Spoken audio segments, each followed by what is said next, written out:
Greetings from Project Hindsight to fellow astrologers at the St. Petersburg Astrological Conference.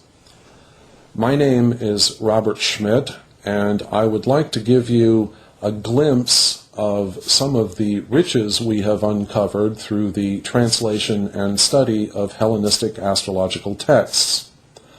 But first of all, let me define what I mean by Hellenistic astrology. By this term, I mean the kind of astrology that appeared sometime after the Alexandrian conquest of Egypt in 332 BCE and sometime before the beginning of the Christian era. It is a bit difficult to pinpoint more exactly the precise time in which this material made its appearance. But it is current scholarly opinion that the writings that constitute the original Hellenistic astrological material were composed somewhere in the 2nd century before the Christian era. The authorship of those original writings is also quite mysterious. Their works are associated with a cast of semi-divine figures with names like Hermes Trismegistus, Asclepius, Anubis, Orpheus, and so forth. Now, in point of fact, we do not have very much material from those early astrologers, whom we will call the founding astrologers of Hellenistic tradition. Sometime shortly after the 2nd century BCE, there was a very large compilation of astrological material made by some equally mysterious persons, namely a man named Nechepso and another named Petasiris. I say that this is somewhat mysterious because Nechepso was in point of fact an Egyptian pharaoh, and Petasiris was a high priest, but they evidently lived at different eras. So these may have been fictional names for the actual authors of this apparently very large treatise. Nechepso and Petasiris were understood to be the explicators and expositors of the original material going back to Hermes Trismegistus and the other folks that I mentioned. However, this large compendium of astrological material itself did not survive intact. We do not have all of the volumes and all of the different books that were written by these two figures. What we know of their writing is primarily due to excerpts made by later authors and occasional paraphrases and just simple references that in many cases do not have a lot of content. In any case, this material that was formulated in this lost work by Nechepso Petasiris became the source of all the later Hellenistic astrological writings. The Hellenistic tradition could be understood to extend from this founding period, which I've mentioned, all the way up till perhaps the 7th century of the Christian era. Now, even though this covers the Roman period and part of the early Byzantine period, I still call it Hellenistic astrology for the simple reason that it has all of the earmarks of this original astrology and was not influenced by other traditions. This is to some extent like calling the work of William Lilly and the English school, who were writing during the end of the 1600s, medieval astrology, because the type of astrology that they are practicing is in fact medieval, has a direct link to the medieval tradition, and was not influenced by many of the revisionist tendencies that you will find in such writers as Kepler and the French astrologer Morin.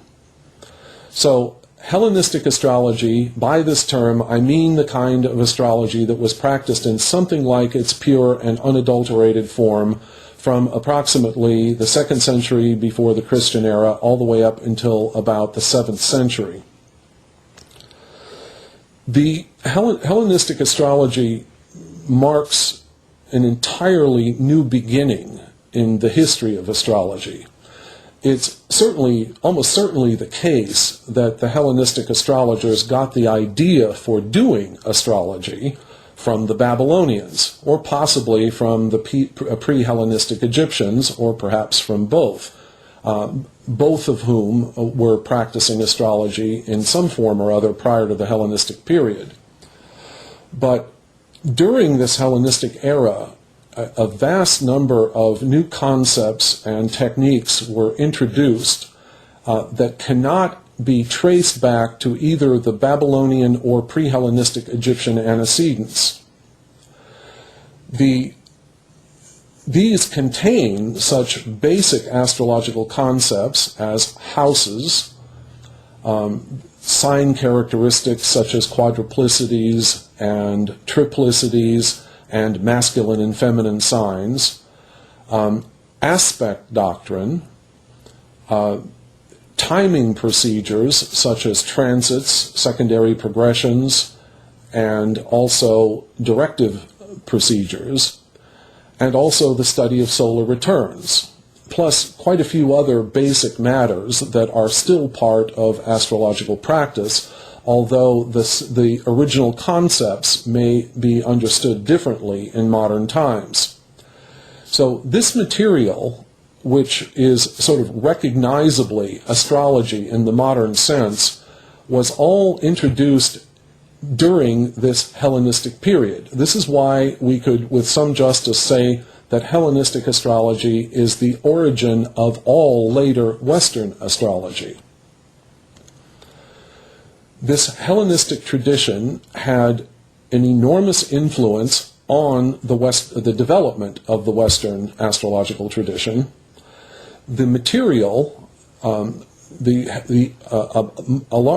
much Hellenistic material was translated into Arabic in the 8th century, either directly from Greek sources or through Persian intermediate translations.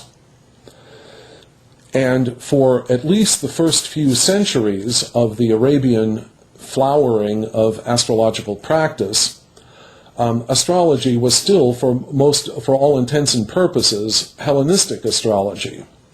I must say, however, that the Arabian astrologers evidently did not get all of the Hellenistic astrology that we possess today. The primary sources that they relied upon when they were formulating, formalizing, and schematizing their own astrology, the primary authors, Hellenistic authors, were Dorotheus of Sidon and Ptolemy. The problem with this is that Ptolemy is not exactly a representative Hellenistic astrologer.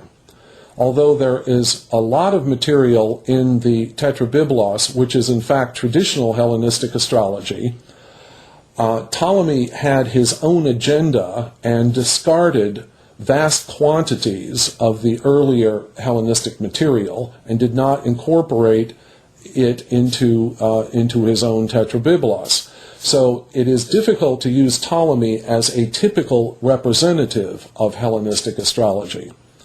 The other author who was highly influential during the Arabian period was Dorotheus. And Dorotheus does in fact have quite a lot of material that is traditional, or what I would call now traditional, that is representing the original Hellenistic form of astrology. But there's a problem with Dorotheus as well, which is that his work was written in verse, in didactic verse, and it's a relatively long poem. It unfortunately does not survive